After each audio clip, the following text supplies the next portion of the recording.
దాదాపు 18 దేశాల సీఈఓలతో already meeting fix అయింది చంద్రబాబు అని చెప్తున్నారు. సో దీనివల్ల మరి ఎన్ని కోట్ల పెట్టుబడులు వస్తాయనేది తెలియదు, కానీ ఇదొక ప్రతిదీ ఒక సందర్భం ఎవ్రీ ఇయర్. ఇలాంటివి చాలా ఉన్నాయి, బట్ ఇది వెరీ పాపులర్ కాబట్టి దీనికి వెళ్ళారు.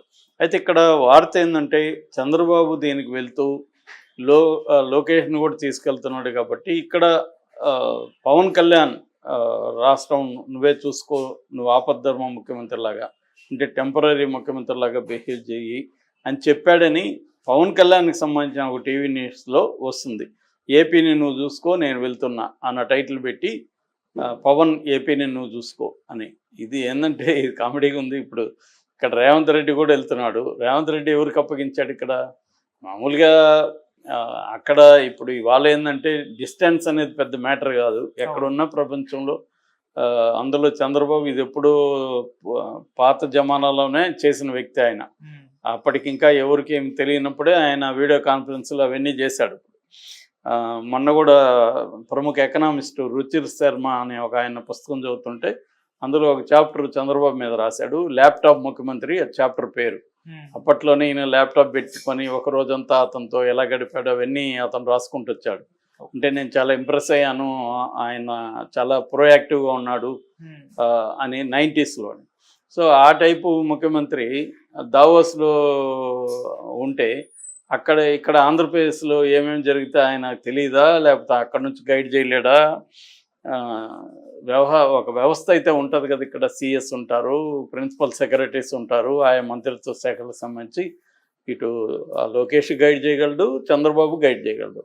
కాబట్టి వీళ్ళేందో అత్యుత్సాహంతో జనసేనకు సంబంధించిన టీవీ ఛానల్ ఈ టైటిల్ పెట్టింది. అంటే ఇక్కడ ఏం జరుగుతుందంటే దీనికి నేపథ్యం ఏంటంటే గత కొంతకాలంగా లోకేష్కి పవన్ కళ్యాణ్కి మధ్య ఒక కోల్డ్ వార్ నడుస్తుంది అన్న వార్త వైరల్ అవుతుంది. ఈ వార్తను ఫస్ట్ వైరల్ చేస్తుండేది వైసీపీ వాళ్ళు. ఎందుకంటే వైసీపీ వాళ్ళు ముందు నుంచి కూడా ఎలక్షన్ ముందు కూడా జనసేనకి తెలుగుదేశానికి మధ్య గొడవ పెట్టాలని శాయశక్తులు ట్రై చేశారు, ఫెయిల్ అయ్యారు. దాని తర్వాత ఇప్పుడు కూడా ఈ 5 ఏళ్లలో పవన్ కళ్యాణ్ని కూటమి నుంచి బయటికి తీసుకురావాలనేది వాళ్ళ కర్తవ్యం. ఎందుకంటే చంద్రబాబు ఒంటరిగా పోటీ చేస్తే గెలవడు, మనం గెలవచ్చు అనేది వాళ్ళకు ఉన్నది. చంద్రబాబుకేమో 3 పార్టీలు ఐక్యంగా కలిస్తేనే మనం జగన్ ఓడించగలమని చంద్రబాబుకు ఉంది. ఎందుకంటే జగన్ పని అయిపోయింది, 11 సీట్లకు పరిమితం, ఇవన్నీ ఎన్ని కథలు చెప్పినా జగన్కి ఒక బలం అయితే ఉంది. 40% ఓట్ షేర్ ఉంది. ఆల్రెడీ ఈ ప్రభుత్వం ఏ ప్రభుత్వం కూడా 5 ఏళ్ల తర్వాత యాంటీ ఇన్కంబెన్సీ అనేది వరల్డ్ వైడ్ ట్రెండ్ ఇవాళ. ఎందుకంటే ఆర్థిక పరిస్థితులు బాగాలేవు, ఆర్థిక సంక్షోభాలు పెరుగుతున్నాయి రోజు రోజుకి. దానివల్ల ఇన్కంబెంట్ గవర్నమెంట్స్ అంటే ఏ గవర్నమెంట్ ఉంటే దానికి వ్యతిరేకంగా ప్రజలు తీర్పు ఇవ్వడం అనేది వరల్డ్ వైడ్ ట్రెండ్. సో ఆ క్రమంలో ఇండియాలో కూడా అనేక రాష్ట్రాల్లో ఈ యాంటీ ఇన్కంబెన్సీ అనేది గట్టిగా ఉంది. దాన్ని బీజేపీ మాత్రమే అధిగమిస్తూ ఉంది. ఎందుకంటే నేషనల్ లెవెల్లో మోడీని ఎదుర్కొనే ఒక నేషనల్ లెవెల్ నాయకుడు లేడు, రాహుల్ గాంధీ దగ్గరకు కూడా రావట్లేదు. రెండోది ఇండియా కూటమిలో ఐక్యత లేదు. దానివల్ల మోడీకి యాంటీ ఇన్కంబెన్సీ బలంగా ఉన్నా కూడా అవ్వట్లేదు. అందువల్ల ఇప్పుడు ఇక్కడకు వచ్చేసరికి కూటమికి వ్యతిరేకంగా ఆల్రెడీ యాంటీ ఇన్కంబెన్సీ అనేది మొదలైంది. ఎందుకంటే కూటమి హామీ ఇచ్చిన అనేక పథకాలని అమలు చేయడం అనేది ఇయర్లో లేదు. ఫర్ ఎగ్జాంపుల్ తల్లికి వందనం స్కీమ్ కావచ్చు, రైతు భరోసా కావచ్చు, ఇలాంటివి ఇచ్చే పరిస్థితి అక్కడ కనిపించలేదు. దానివల్ల ఖచ్చితంగా వ్యతిరేకత ఉంటుంది. సో అందువల్ల జగన్కి మళ్ళీ ఆపర్చునిటీ ఉంది. ఈ క్రమంలో చంద్రబాబు ఒంటరిగా పోటీ చేసే సాహసం చేయడు, ఇది క్లియర్గా పవన్ కళ్యాణ్కి తెలుసు. అయితే గవర్నమెంట్లో ఏం జరుగుతుందంటే అసలు ఎలక్షన్లకు ముందే తెలుగుదేశానికి సంబంధించిన ఎమ్మెల్యే టికెట్లు ఇవన్నీ కూడా లోకేషే ప్రధానంగా తను ఎవరెవరికి ఇవ్వాలి ఏంటనేది ఇచ్చాడనేది అందరికీ తెలిసిన విషయమే. గవర్నమెంట్ ఫామ్ అయినాక కూడా మేజర్ గవర్నమెంట్కి సంబంధించిన పాలసీలని చంద్రబాబు చూసుకుంటున్నాడు. అంటే ఏ పాలసీ ఎలా ఉండాలి, ఎకనామిక్ పాలసీ కావచ్చు, అగ్రికల్చర్ పాలసీ, ఇవన్నీ డిజైన్ చేయడం, ఇవన్నీ చంద్రబాబు ప్రధానంగా చూస్తున్నాడు. కానీ దాని ఎగ్జిక్యూషన్స్ ఏవైతే ఉన్నాయో ఆ ఎగ్జిక్యూషన్ మొత్తం లోకేష్ చూస్తున్నాడు. సో ఎగ్జిక్యూషన్లో ఏమవుతుంది, అధికారులు నియమించడం కావచ్చు, ముఖ్యంగా పోలీసు అధికారులంతా కూడా లోకేష్ నియమించాడని చెప్తున్నారు.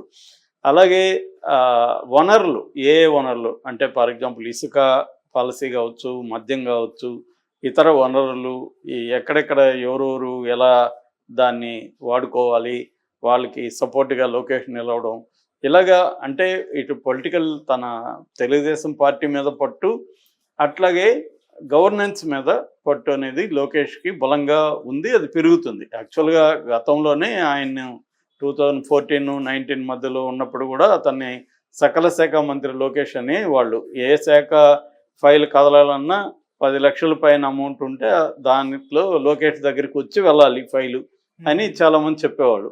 ఇప్పుడు అదే పరిస్థితి. ఇది పవన్ కళ్యాణ్కి ఇబ్బందికరంగా మారింది. ఎందుకంటే గవర్నమెంట్స్ మీద రాష్ట్రం మొత్తంలో ఉండే ఐపీఎస్ ఐఏఎస్ అధికారుల మీద లోకేష్ పట్టుంటే తన పరిస్థితి ఏంటి అనేది పవన్ కళ్యాణ్ ప్లాన్ చేసుకున్నాడు. సో పవన్ కళ్యాణ్ స్ట్రాటజీ వెనక 2 రకాలు కనిపిస్తాయి వ్యూహాలు, లక్ష్యాలు. ఒకటేమో లోకేష్ పట్టుని బ్రేక్ చేస్తా రావడం ఎప్పటికప్పుడు. ఎందుకంటే ఇది ఏమీ తెలుగుదేశం ప్రభుత్వం కాదు, సంకీర్ణ ప్రభుత్వం. సంకీర్ణ ప్రభుత్వంలో తెలుగుదేశానికి సంబంధించిన ఒక వ్యక్తి ఎలా గవర్నమెంట్ నడుపుతాడు అన్న ఇది ఉంది. రెండవది తన ఈ 5 ఏళ్లలో తన పార్టీని తన పర్సనాలిటీని ఎలివేట్ చేసుకోవడం. అంటే నేను క్లీను వీళ్ళు డర్టీ అని చెప్పడం.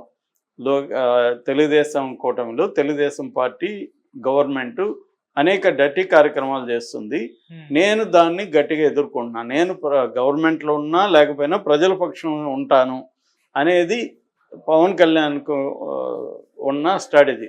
తను ఎలివేట్ చేసుకోవాలి. ఈ క్రమంలో ఖచ్చితంగా కాన్ఫ్లిక్ట్ ఆఫ్ ఇంట్రెస్ట్ అంటారు.